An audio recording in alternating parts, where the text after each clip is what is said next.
Olá pessoal, tudo bem? Meu nome é Paulo Silvestre, sou consultor de mídia, cultura e transformação digital e essa é uma edição extraordinária do Jornal da Live que traz hoje um convidado muito especial. Bom, hoje a gente faz um pouco de tudo em nossos smartphones, afinal eles são computadores poderosos e muito fáceis de usar que estão o tempo todo em nossa mão e permanentemente conectados à internet. Mas nem tudo que fazemos ali é processado neles, não. Diversos recursos dos nossos celulares envolvem cada vez mais duas tecnologias extremamente poderosas, a computação na nuvem e a inteligência artificial, né? Isso faz com que nossos celulares, que já são super poderosos, expandam ainda mais suas capacidades sem que precisemos, enfim, trocar de aparelho ou instalar mais aplicativos. Para nos ajudar a entender tudo isso, eu tenho aqui comigo hoje o Paulo Bonucci, vice-presidente e gerente-geral da Red Hat na América Latina. A Red Hat, que é a maior empresa de software open source do mundo e que acabou de realizar a edição desse ano do seu evento mundial, o Red Hat Summit. Então, Paulo, boa tarde, tudo bem? Boa tarde, Paulo. Tudo bem? Estamos indo aqui. Vamos lá, né? Obrigado aí por essa conversa aí, por trazer, enfim, os destaques aí de como a tecnologia pode ajudar os nossos negócios e a carreira do pessoal aí, não? A gente, enfim, nesse momento a tecnologia se tornou ainda mais determinante do que era, não? Obrigado você pela oportunidade. Obviamente, vamos dizer, essas informações, se puderem chegar, se elas puderem chegar a muito mais pessoas, indivíduos profissionais, espero que seja de bastante utilidade. Obrigado pela Maravilha, Paulo. oportunidade. Paulo, a gente observa finalmente aí agora uma aceleração nas vacinas aqui no Brasil, né, para muitas empresas que ainda têm, inclusive, parte ou grande parte ou toda a sua mão de obra trabalhando de maneira remota, né? Isso é uma condição para que elas voltem aos escritórios. Mas, enfim, quando essa volta finalmente acontecer, não, nada mais vai será como era antes, não? Até mesmo porque, enfim, muitos vão continuar em um formato aí de trabalho híbrido, né? Que antes a gente nem falava de home office muito, agora é home office, trabalho híbrido, né? Nossa relação com o trabalho mudou, né, Paulo? Não? É, A maneira como a gente produz mudou, a maneira como a gente se muito, comunica com os nossos clientes mudou, não? As nossas entregas, muito. enfim. E aí, no centro disso tudo, Paulo, né, está justamente a tecnologia digital, como a gente falou agora, não? Uma ferramenta aí que se demonstrou absolutamente crítica nesse período. Né? Uhum, uhum. Que aprendizados você acha que a pandemia aí nos trouxe, Paulo? E o que vai permanecer após a volta a uma coisa supostamente normal? Uhum. Legal, Paulo. Olha, eu assim, acho que tem muitos aprendizados, mas eu gosto de pensar, eu sinto que o maior aprendizado que nós tivemos foi como cuidar melhor das pessoas, como cuidar melhor dos profissionais, como cuidar até melhor das pessoas que estão na sua volta. Nós falamos algumas vezes, né, que a pandemia ela nos indicou, nos orientou para formas diferentes de trabalhar, virtual, remoto, home office. Isso foi também para o lado pessoal, entre amigos, entre familiares, mas ficando, no caso, somente no ambiente profissional, eu vi que as empresas amadureceram muito no que diz respeito ao cuidado, de fato, ao cuidado da saúde física, a saúde mental, a saúde emocional dos profissionais, por entender que é o principal ativo das empresas. Uhum. Obviamente, você tem empresas do segmento financeiro, tem empresas que da área de manufatura ou de assembly, né, de montagem, enfim, você tem uma série de segmentos que têm ativos físicos, né? Mas nada funciona sem ter pessoas bem equilibradas, saudáveis, bem orientadas, bem gerenciadas. Então, eu acho que esse, na minha opinião, foi o grande aprendizado. Eu vejo que ainda nós estamos, né, Paulo? Nós ainda estamos 18 meses, mais ou menos, aí, 17, 18 meses, desde que a gente soube da pandemia e restrições de trabalho nos escritórios. Nós aprendemos uma série de outras formas de trabalhar com os nossos clientes, com os nossos fornecedores, eventos, né? Nós Hum, estamos nessa pois semana num é. evento importante, que também trouxe alguns aprendizados bem bacanas, né? Eu me lembro das edições anteriores do Red Hat Summit, em que nós íamos fisicamente, nós iremos voltar a eventos presenciais. Assim seja. Assim iremos, porque eu estou vendo lá para a América do Norte lá uma série de eventos esportivos, todos lotados, né, todos cheios, mas a gente tinha uma capacidade limitada de pessoas que nós podíamos levar aos eventos, né? Sei lá, 400, 500, 600 pessoas entre clientes, jornalistas, parceiros, né? Eu estou falando sobre a Red Hat agora nesse momento. E agora nós estamos vendo que as mesmas informações daquele summit que atingiam 500, 600 pessoas, agora está chegando para 6 mil, 5 mil, 7 mil. É um negócio extraordinário.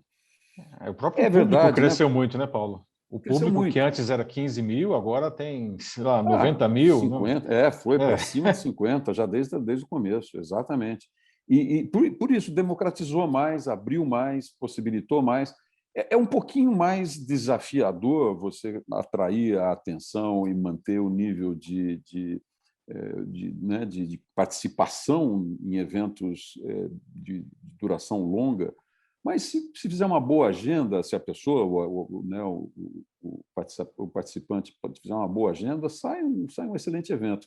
E só para voltar um pouco nas suas perguntas, que eu disse, eu acho que já falei de alguns aprendizados, e eu acho que olhando para frente, pelo menos aqui nós estamos vendo que deve prevalecer. A gente nunca tem certeza de nada, Paulo, nesse momento é muito difícil você prever algo, mas deve prevalecer esse modelo flexível, esse modelo híbrido, o modelo que fizer mais sentido, de novo, no contexto das pessoas, da eficiência, da eficácia, da produtividade, tanto para as pessoas quanto para a empresa. A gente também tem algumas lições não tão positivas, né, do home office, né?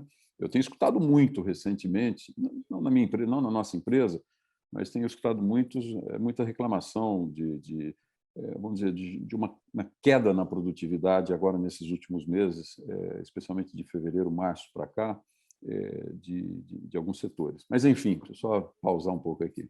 Mas acho que é interessante isso que você falou, né? A gente tem a opção, né, de ver qual que é, enfim, o melhor para cada caso, não, para cada funcionário, para cada visitante, no caso de um evento, não, talvez de uma maneira que isso não existia antes, né? E agora a gente vai poder pelo menos escolher, não? Pelo menos escolher, e você está correto. Exatamente, eu acho que essa daí é a palavra-chave. Assim, quando eu também hoje faço uma análise aqui, agora falando da Red Hat, Paulo, nós estamos sentindo falta do presencial para algumas atividades. Agora está começando a... Eu volto de novo na questão das pessoas, né? Você vê como nós estamos bem com esse assunto na pauta, na agenda. Volta essa necessidade de interagir, de ter o que a gente chama da linguagem corporal, dos olhos, da visão, como a pessoa está te olhando, como a pessoa está percebendo, até para ter um pouquinho mais de tranquilidade para expressar pessoalmente com um grupo, né, naquele momento que você está passando uma ideia, uma sugestão. Você sabe que a gente tem uma cultura corporativa de muita colaboração. Muitas das coisas que nós fazemos, desde o desenvolvimento dos softwares, mas também das decisões gerenciais, ela é muito baseada na colaboração. Na colaboração que nós chamamos de uma forma muito aberta, transparente e de qualquer nível, de qualquer pessoa que venha. Então, assim, nós achamos que já está no momento de começar a voltar. Sim. Obviamente, com todos os cuidados, mas voltar com alguns critérios muito bem definidos.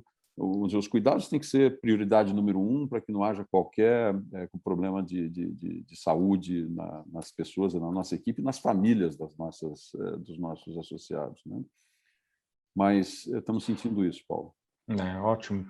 Bom, são, de novo, as escolhas, né? E eu queria trazer aqui um tema, Paulo, com base, inclusive, do que nós vimos aí nesse período todo, enfim, do avanço da tecnologia como ferramenta aí que viabiliza tudo isso que a gente está dizendo, não? E eu queria trazer especificamente o tema da inteligência artificial, não? Que enfim, é uma coisa que muita gente fala, né? sim, mas poucos realmente entendem o que é ou, enfim, o que fazer com ela. Mas a verdade é que a inteligência artificial já está presente em muitas já, aplicações do nosso cotidiano. muitos. As pessoas nem sabem, né? Você É. poderia dar um panorama, enfim, sobre essa tecnologia e como que ela está transformando, enfim, a nossa vida e abrindo É. possibilidades para as empresas?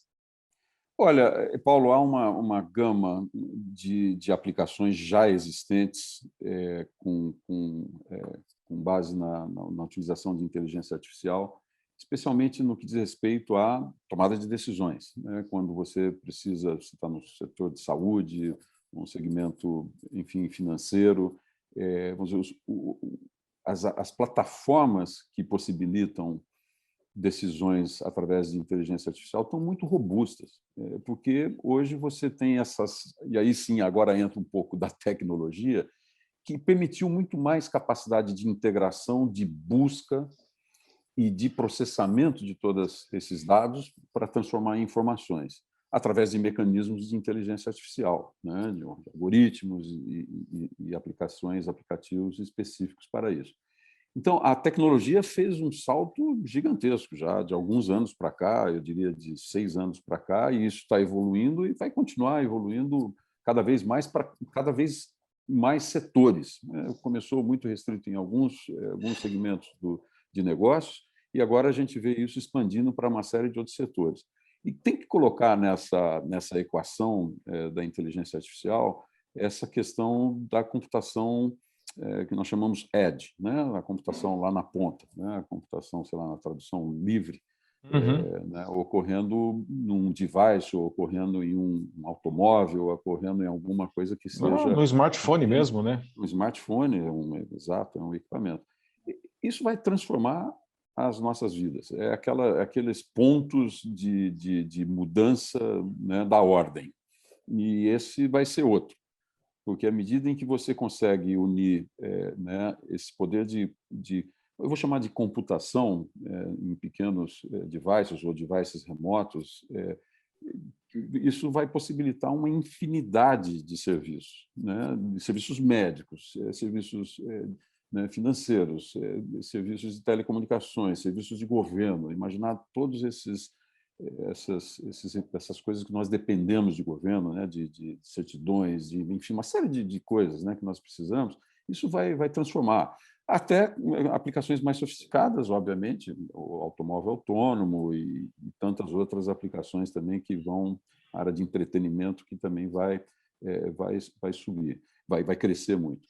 Então, Uhum. eu diria que, e obviamente por trás dessa capacidade de fazer computação na ponta, ou edge computing, você tem que ter por trás a rede 5G, né, de alta velocidade, de baixa, né, latência. Você tem que ter todos esses recursos tecnológicos por trás e as plataformas que vão permitir você fazer isso de forma eficiente, sem esquecer o tempo para o mercado, o tempo de lançamento. Você não tem mais, como Uhum. antigamente, aqueles projetos gigantescos que demoraram 3, 4 anos para serem lançados um serviço. Não dá, isso aí tem que ser semanas, 2, 3, Três, igual o quatro ano anos é o passado. tempo de vida do produto e olhe lá.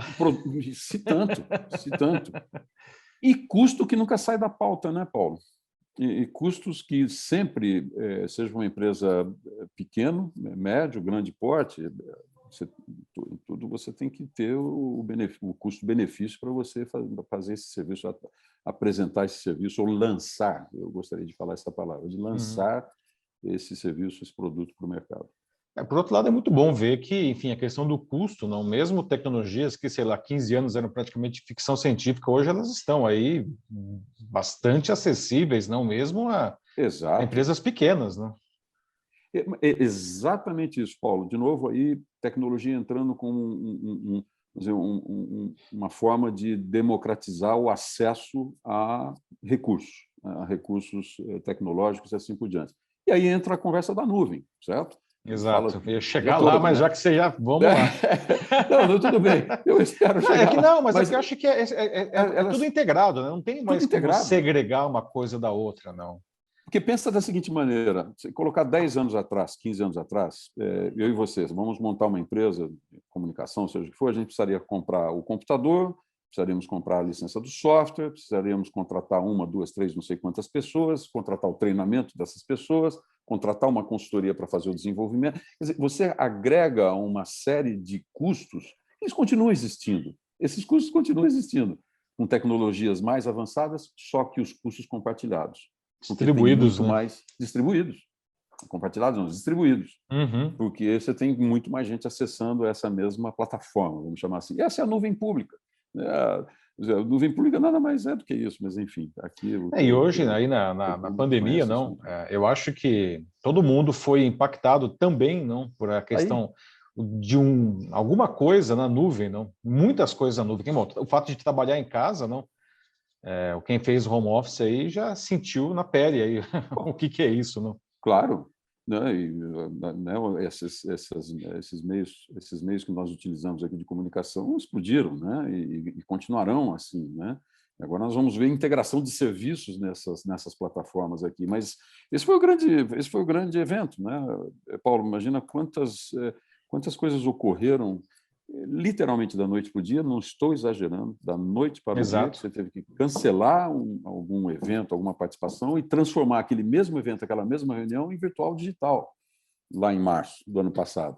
Né? Bom, o Summit do ano passado foi isso, né? O Summit. Quando a pandemia estourou, estava o pessoal arrumando a mala para ir para o Summit, né? Exatamente isso. Exatamente isso. E aí é lamentável a gente ver que teve alguns setores que sofreram com isso, né? Os setores de transportes aéreos, vamos dizer, de hotéis, o entretenimento, restaurantes, turismo, né? Turismo em geral sofreu muito ano passado. Mas, por outro lado, muitas empresas se reinventaram nesse momento, né? E é tudo, como você falou, a questão que é tudo integrado, essas coisas elas caminham juntos. Acho que essa é a beleza da tecnologia, não? As coisas não são mais estanques, não. Tudo é você. A ideia é que você vai, enfim, mesclando, integrando as diferentes opções para você chegar enfim, no benefício que você precisa, você como profissional, você como pessoa, você como empresa, não? A gente está falando da inteligência artificial, não? A gente vê a inteligência artificial hoje em cima de sistemas de videoconferência para eliminar fundo, né, fazer outras graças ou coisas mais interessantes, até para fazer análise de feição. Você mencionou o 5G, né? Que é um negócio que a gente está patinando aqui, né, Paulo? Ainda estamos... muito, muito. Mas a gente vai chegar lá, não? E a nuvem, Paulo, não? Você poderia compartilhar com o pessoal aqui, não? O que as empresas podem se beneficiar da nuvem? E aí eu queria já entrar também na questão da nuvem híbrida, não? Qual que seria a diferença, não? O que é a nuvem híbrida para o pessoal entender? Então, e eu vou falar, obviamente, mas só voltando um pouquinho do teu ponto, a grande mudança foi essa, foi até mesmo do indivíduo, um autônomo, um profissional autônomo, um dentista, enfim, um advogado, um médico, e aí subindo, né, vamos dizer, na escala empresarial, o acesso a serviços ficou muito fácil. Quer dizer, você já não precisa mais entender de bancos de dados relacionais, de integração de grandes... Não precisa de saber de layers, de camadas de hardware, de software. Ficou muito mais fácil. Eu preciso de uma capacidade de computação por tanto tempo, esse aqui é o custo, você contrata, na hora que acabou, é uma assinatura, e você para. Exatamente. Com esse negócio. Então, ficou muito mais fácil. Eu acho que esse foi Você se concentra no seu negócio, né? E você está focado na história do teu negócio, no teu cliente, no teu produto, no teu serviço e assim por diante. Exatamente. Então, passando para a tua pergunta específica nessa questão da nuvem, assim, primeiro, acho que a definição para a nuvem todos conhecem, mas nada mais é do que essa capacidade de ter acesso a recursos computacionais que, sim, estão em algum lugar, né? Mas você não precisa ir, obviamente, não precisa fisicamente saber onde está esse lugar, mas você recebe todos os recursos: computação, storage, integração, enfim, dados. Tem uma série de disciplinas em que você consegue, através de uma nuvem pública, porque ela é ofertada ao público de uma maneira geral, desde indivíduos até empresas, que transformou o nosso relacionamento né, com a tecnologia, como indivíduos, como cidadãos e como profissionais. A questão da nuvem, ela foi uma saída, eu acho que bastante inovadora, bastante inteligente, e que veio porque a tecnologia evoluiu. a tecnologia inovou num passo muito mais rápido para permitir isso, certo? De uma certa forma, há 30 anos atrás havia as nuvens privadas, só que elas eram fechadas, eram privadas, só as pessoas que estavam ali dentro tinham aqueles recursos caríssimos, eram recursos super Os caros. mainframes aí, né? Os mainframes, enfim, assim vai, e a quantidade de softwares que você tinha que ter, aquela quantidade de recursos humanos, enfim, nós já falamos sobre esse, vamos dizer, esse benefício, essa grande vantagem de distribuir tudo isso para os consumidores. E aí você conecta essa questão das nuvens públicas com o fato de que você pode ter, como uma empresa, escolher uma ou duas ou três multi-cloud. Você pode estar em várias nuvens públicas. Mas o que isso significa na prática, Paulo? Significa que as suas aplicações de negócio, o seu negócio, ele vai estar, eventualmente, distribuído em um percentual nessas públicas. Até para você não ter aquela história de todos os ovos numa cesta só. Você quer ver a experiência de cliente.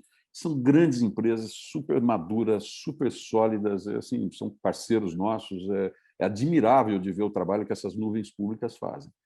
Mas, como tudo, sempre tem um mas e um porém, que é o seguinte: muitas vezes as empresas elas querem não ter a dependência somente de um tipo de tecnologia ou de um fornecedor, ou mesmo de 2 ou 3 fornecedores, de uma forma de apresentar esse serviço, que é a nuvem pública. E muitas vezes uma empresa precisa ou quer ter alguma coisa que nós chamamos na nuvem privada, ou on-premise, que é dentro da própria empresa, dentro dos recursos da própria empresa. Então, aí entra muito essa questão, né, de planejamento, que outro dia eu vi um dado da Bain Company, que antes ali da pandemia, ou na entradinha da pandemia, 60%, 65% das empresas tinham já entrado na nuvem ou feito planejamento para ir e migrar suas aplicações para aplicações nativas na nuvem, que são, novamente, aplicações que são rápidas para serem lançados os serviços e entregues para os clientes e para os cidadãos. Esse tinha lá 60%, 65% das empresas que tinham esse interesse. Então, as consultorias, as empresas, os institutos de pesquisa, eles ajudam muito as empresas a dizer o seguinte: para um determinado segmento, ou para o teu caso específico, talvez você tenha que fazer uma divisão da sua carga de trabalho, do seu workload de aplicações e de processamento distribuído entre nuvens públicas, a sua nuvem privada ou o seu on-premise, inclusive migrar o seu legado que está, geralmente está on-premise, e migrar isso para aplicações da nuvem, né, ou já adaptadas para o conceito de nuvem, e isso faz com que o cliente tenha uma arquitetura híbrida. Por quê? Ele está on-premise, nuvem privada, nuvem pública ou multi-cloud pública, multi-nuvem pública. Essa eu acho que é a grande beleza desse momento que nós estamos vivendo, né? E o tempo pode ser feito isso em semanas, sei lá, meses, mas em muitos casos em poucas semanas, de você migrar esses workloads entre esses elementos que eu acabei de falar, da nuvem híbrida, né? Sem mudar a experiência do consumidor lá na ponta, do cliente lá na ponta. Fica transparente para ele, né? Fica transparente, ele não está vendo se esse negócio foi de A para B, ou se voltou para a própria empresa. Enfim, é isso aí que é o conceito da nuvem híbrida. E existem tecnologias que fazem, vamos dizer, essa transposição ou essa camada de arquitetura, de infraestrutura para permitir esse tipo de coisa. É o mercado que nós estamos, é onde a Red Hat atua. E como que, enfim, uma empresa ela decide aí, não? Qual é a melhor solução para ela? Existe uma maneira de ela chegar a essa conclusão fácil? Como que funciona isso, Paulo? Há critérios, né, Paulo? E depende de segmento, depende de empresas. Acho que, em geral, é muito relacionado vamos dizer, o quanto estratégico uma determinada aplicação, um determinado produto, ele para essa determinada empresa, de estar sob um controle que não é total teu, está na mão de uma outra empresa. Aqui, em forma nenhuma, não há qualquer dúvida com relação à privacidade, a confidencialidade, a segurança de dados fornecidos pelas nuvens públicas. É impressionante. Em alguns casos é até mais seguro do que ter isso dentro de casa, né, Paulo? Muito mais, porque é exatamente isso, porque os recursos de inovação chegam antes ali, eles têm muito mais recursos, então chegam antes ali. Você tem razão, é óbvio, é exatamente isso. Agora, pode ser que por uma determinada razão você tenha um critério que vá pesar você manter isso dentro de casa. Pode ser um critério estratégico, pode ser um critério de custos, pode ser um critério, enfim, de transformação. Até quando eu digo estratégia, às vezes a empresa está fazendo uma guinada importante nos seus negócios. Pode ser que em algum dessas mudanças de rumo ela queira utilizar, vamos dizer, o recurso de uma nuvem, eventualmente uma nuvem pública, para fazer tudo que é novo e deixar todo o legado dentro de casa. Enfim, tem várias combinações, Paulo. E as empresas de consultoria, né, que nós chamamos de integradores de sistemas, eles são, obviamente, os mais indicados a dar essas recomendações. Né? Bom, a Red Hat ela tem a inovação, está no DNA da empresa, né? A cultura open faz praticamente quase um sinônimo aí da Red Hat. Né? Paulo, você acha que as empresas adotaram nesse período agora da pandemia, não, ainda que de maneira inconsciente, ainda que de maneira limitada, talvez, mais elementos do open business no seu cotidiano? Como que você vê isso daí? Eu acho que sim, Paulo. Eu vou falar um pouco sobre vamos dizer, o desenvolvimento mais de tecnologia, depois eu vou mais para o ambiente empresarial. No que diz respeito à tecnologia, nós nascemos, a Red Hat nasceu, ela é uma empresa que faz 100% de todos os códigos que nós fazemos, eles são códigos abertos, é o open source, que é baseado em desenvolvimento de projetos com comunidades. Comunidades de desenvolvimento, comunidades universitárias, comunidades empresariais, grandes bancos, eles estão nesses hubs, né, de desenvolvimento de projetos open source, porque o open source diz o seguinte: é qualquer código que você pode copiar, transformar, distribuir, isso é open source. Você não tem um acordo de licença com relação àquele código. Ele não tem ninguém é proprietário, por isso que a gente diz que é aberto. Ele não é proprietário. Agora, esse evento do código aberto, que há 20 anos atrás se achava que isso fosse acabar com a indústria e acabar com a inovação, ele aconteceu justamente ao contrário. Quer dizer, ele depende muito da colaboração, né? E, obviamente, como é alguma coisa aberta e que tem acesso e você pode distribuir e modificar da forma que você quiser, as melhores ideias chegam nesses projetos. As melhores ideias chegam nesses projetos. Então, são projetos muito mais robustos. Deixa eu dar um exemplo para você, um negócio muito interessante. A gente fala muito de segurança, de hackers, né, de cyber-ataque e assim por diante. Pois bem, sempre houve aquela dúvida, hoje já não existe mais, mas havia aquela dúvida assim, tipo, não, muito provavelmente aqueles hackers entraram naquele sistema, naquele órgão, seja lá o que for, porque o código era aberto. Nada a ver, mas nada a ver. Ao contrário, quer dizer, a solução para que não houvesse a invasão chegou muito mais rápido do que se fosse um conjunto, sei lá, de 200, 500, 1.000 engenheiros. Você tem dezenas de milhares de pessoas colaborando com uma solução de segurança, por exemplo, no caso do código aberto. Então, por isso que eu acho, e aqui não é... Eu sou um pouco tendencioso a achar que a tecnologia aberta ela mas ela tem esses fatos que elas demonstram a taxa de inovação muito rápida. A taxa de inovação é muito rápida. Os custos para você utilizar essas tecnologias de código aberto, são mais acessíveis, são mais baixos, porque, inclusive, você pode ter o uso dessas tecnologias de graça. É só você pegar os produtos comunitários. Não é recomendável para o ambiente empresarial, porque você precisa, no ambiente empresarial, os recursos empresariais, tipo segurança, certificações, manutenção, suporte técnico. E é isso que nós fazemos. É isso que empresas como a Red Hat e outras que estão nesse segmento fazem.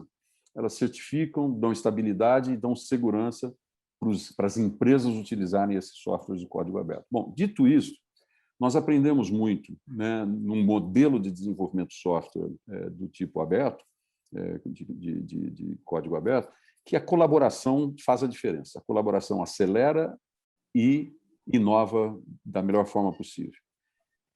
E nós começamos a ver a economia colaborativa, né? De compartilhamento de recursos, compartilhamento de serviços e tantos exemplos que há nessa economia colaborativa ou compartilhada, que por trás de tudo isso, ou no coração de tudo isso, está o compartilhar. O que nós vimos, Paulo, ao longo dos anos na Red Hat? Inclusive, há livros escritos que eu recomendo, se quiserem, The Open Organization, escrito por um CEO que era da Red Hat, agora é presidente da IBM, o Jim Whitehurst. Você conhece o Jim? Sim. Que nós vimos que nas empresas de cultura aberta, as decisões são melhores, as decisões causam mais engajamento, as decisões vêm de áreas que antes você nem pensaria de ir buscar. Você tem muito mais inclusão. Você tem, obviamente, diversidade quando você fala de inclusão. Assim, na nossa visão, a gente fala de D&I, diversidade e inclusão, mas, na minha opinião, acho que inclusão vem antes. Se você tiver a capacidade de incluir, você vai obter diversidade. E quando você tem esse conjunto de elementos, essas pessoas, essas áreas todas contribuindo para um projeto, para uma ideia, as soluções chegam antes e as soluções são melhores. Então, a gente observou isso, viu isso, e isso reflete diretamente na performance dos negócios. Pessoas mais engajadas, pessoas mais motivadas, pessoas que conhecem o projeto, entendem o projeto e que estão disponíveis e querendo participar nos momentos difíceis e, obviamente, na hora que a coisa está indo muito bem, são Claro. parte do sucesso, parte do êxito, né? Enfim, uma resposta um pouco longa, mas isso é um Não, mas assunto tá ótimo. apaixonante, eu adoro esse Não, assunto. pois é, não. Eu observo que até, enfim, eu trabalho muito com Customer Experience, não duas aulas na PUC e tal, e nós observamos que os clientes querem isso, não? Os clientes querem participar cada vez mais do processo, e as empresas que conseguem fazer isso, não? Que conseguem incluir os clientes também, não? No processo, às vezes até do desenvolvimento do seu produto, acabam colhendo frutos muito interessantes, né? E esse é o exemplo, voltando à tecnologia, é exatamente isso. Eu não vou dizer o nome dos bancos, mas são vários desses grandes bancos, até médios e pequenas fintechs, que participam de projetos de desenvolvimento. Estão disponíveis aqui na internet, desses Sim. projetos de desenvolvimento. Obviamente, você tem que procurar as comunidades, fazer parte desses meios, né? E você está correto, quer dizer, isso na área de tecnologia. Depois, quando você vai para o serviço, essa é a ideia. A ideia é que você tenha meios e canais e formas de escutar, de receber o feedback, não só através de uma pesquisa, mas mecanismos reais, né, para saber o quanto que ou como que a experiência do cliente está sendo com a empresa ou com a sua empresa, né, com os seus produtos, seus serviços. E por falar em experiência, né, Paulo? Na semana passada encerrou a edição 2021 do Summit, né? Que foi pela segunda vez aí online por conta da pandemia. A gente já falou no ano passado quando ia começar praticamente, né? O que você traz assim o que você viu como destaque assim desse ano no evento? Olha, o grande destaque desse ano, obviamente no Summit, né, só para o pessoal que está assistindo, o Summit, ele, como o nome diz, é o evento que traz as novidades, traz os lançamentos, tanto do ponto de vista de tecnologias ou de alianças e assim por diante, da Red Hat. Né, é o maior evento de código aberto no mercado, já existe há mais de 10 anos esse evento, o Summit. E cresce de uma forma incrível a participação e o interesse que tinha. Começou com engenheiros e agora tem os tracks executivos, os tracks para gerente, para diretores, C-level, né? Vamos chamar assim. Mas o grande destaque que houve, como eu disse, além dos lançamentos de produtos, e na área de lançamentos de produtos, uma preocupação especial ou uma atenção especial com segurança. Nós evoluímos muito os nossos produtos com mais camadas de segurança para permitir com que a utilização dessas nuvens públicas ou de você utilizar os seus recursos computacionais numa nuvem privada ou numa nuvem pública seja com muito maior nível de segurança. Mas acho que o grande destaque desse Summit foi justamente esse novo mundo em que você vai ter, já tem, desculpa, não é vai ter, já tem, já está na nossa vida, nas nossas vidas. Quer dizer, essa utilização de em várias empresas trabalhando em prol do teu negócio, juntos, né? Que é a história da utilização dos recursos da nuvem pública, da nuvem híbrida, e como fazer esse negócio. Nós temos um nome aqui dentro, que nós estamos chamando, a Red está chamando de serviços gerenciados, mas é justamente esse negócio de você compor o integrador de sistemas com o fornecedor da tecnologia A, com o software da tecnologia B, mas tudo de uma forma transparente para o cliente. Se levou para a nuvem pública B e depois migrou para outra pública C ou utilizou as duas juntas numa multi-cloud. Esse foi o assunto. Como fazer isso? Como fazer isso num modelo econômico viável para as empresas, tanto os fornecedores quanto para os consumidores. Esse foi o grande tema. Quer dizer, hoje você está vendo a aceleração incrível do pagar por consumo. Já é uma tendência que vem há anos, né? Pagar por uso, mas agora esse negócio ficou totalmente dominante. Amadurecido, né? Dominante. Maduro, está maduro, exatamente. E eu tá vejo, maduro. né? Eu sinto assim, até pelo próprio Summit, não? Nós vivemos uma comunidade de empresas, não? Como você falou, está todo mundo junto, integrando soluções para ter um resultado final que acaba sendo benéfico para todo mundo e, em última instância, evidentemente, para o consumidor final, né? E o que está legal nessa história é que o cliente vem, que está legal, que está bonito de se ver, é que o cliente ele vem com uma necessidade muito específica de negócio e não precisa ter conversa complicada de tecnologia. Esse que eu acho que é a grande beleza dos players que estão hoje no mercado. Nós estamos falando de uma forma muito mais fácil para atender e fornecer serviços para empresas, indivíduos, para autônomos e assim por diante. Isso está uma evolução incrível. Tem um item complexo por trás de tudo isso, que chama automação, né? Nós atuamos também nesse segmento de automação, porque você tem, obviamente, eu estou simplificando aqui, pública A, pública B, mas são sistemas muito complexos. Nós estamos falando de Kubernetes, né? Nós estamos falando de tecnologia de containers, que são dezenas, centenas, milhares de containers. Né? Containers, entenda-se como sendo uma plataforma que vai desenvolver e operar um sistema, uma aplicação, um negocinho que esteja aqui, isso aqui pode estar em um ou dois ou múltiplos containers. Né? Então, a orquestração disso tudo, a gestão de todos os recursos é super complexa. Tudo tem um custo por trás disso. É fácil de consumir, mas ainda bem que tem vocês para fazer isso, Paulo. Por isso, exato. Nós, a Red Hat e tantos outros players, mas é isso mesmo, você tem razão. A ideia é que fique fácil para consumir lá na ponta. Exatamente, né? Exatamente. Bom, vamos ver aí se o ano que vem, né, a gente consegue ter o Summit presencial de novo, né, Paulo? Olha, eu vou dizer para você, nós estamos, e aqui um ponto super importante, Paulo, que nós não esperamos a hora de voltar a ter, como você falou no início, dar aos clientes, dar aos participantes a opção. Porque faz falta fazer presencial, mas faz muita São outras experiências, né? Não há dúvida nenhuma, né? Bom, eu já tive a oportunidade de participar presencialmente de 3 summits, não? É uma festa aquilo lá, não? O fato de você estar ali naquele... O networking que você faz nas horas mais né? improváveis, né? Nas horas mais improváveis, você está tomando um café, você passa um transporte para uma atividade, você está sentado ao lado de alguém que vai contribuir com alguma ideia. Enfim, é um negócio que precisa, sabe? Presencial. Enfim, são experiências diferentes e experiências complementares. Tem gente que simplesmente não conseguia aí, não, porque, enfim, parar uma semana do trabalho não é todo mundo que pode fazer isso, né? Mas, e agora esse pessoal pode participar, enfim, consumir aí o conteúdo que é riquíssimo, né, nesse formato. E a experiência presencial, enfim, complementar, não?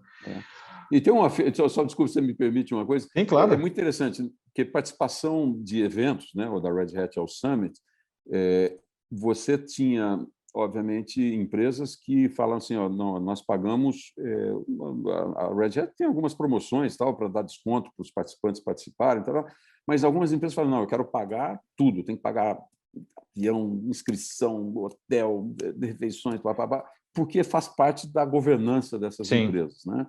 Então, o que agora o virtual vai possibilitar? Esse tipo de situação, você pega empresas de governo, por exemplo, elas não podem ir, muitas empresas não podem participar. porque você tem que fazer todo o processo de autorização das viagens, é super complexo, e tem que ser mesmo bem transparente. Né? Então, agora você faz isso com acesso virtual. Então, esse conjunto de opções é muito legal, de você querer ir presencialmente, ou se não puder ir presencialmente, fazer virtual, é maravilhoso. É. Muito bem, Paulo. É isso, olha, muito obrigado pela conversa, sempre ótima conversa, né? Que bom, eu também gosto muito, curto bastante Muito bem. esse papo. A gente aproveita, né, faz um pouco de reflexão, passa um pouco os temas que nós estamos aprendendo, né? E muito legal, Paulo. É isso aí. Obrigado por trazer para o pessoal da rede aí os seus insights aí, sempre muito valiosos, Paulo. Obrigado. Muito obrigado, Paulo. Obrigado pela oportunidade. Um grande abraço. Até mais. Muito bem, pessoal. Encerramos aqui a nossa conversa com o Paulo Bonucci, vice-presidente e gerente-geral da Red Hat na América Latina. Espero que vocês tenham curtido a conversa, tanto quanto eu, né? Sempre realmente muito bom conversar com o Paulo Bonucci. Né? Bom, a gente se vê de novo na próxima edição do Jornal da Live, que acontece sempre todas as terças, a partir das 21h15, aqui no meu perfil do LinkedIn, do Facebook e do YouTube. Um fraternal abraço a todos vocês. Tchau, tchau.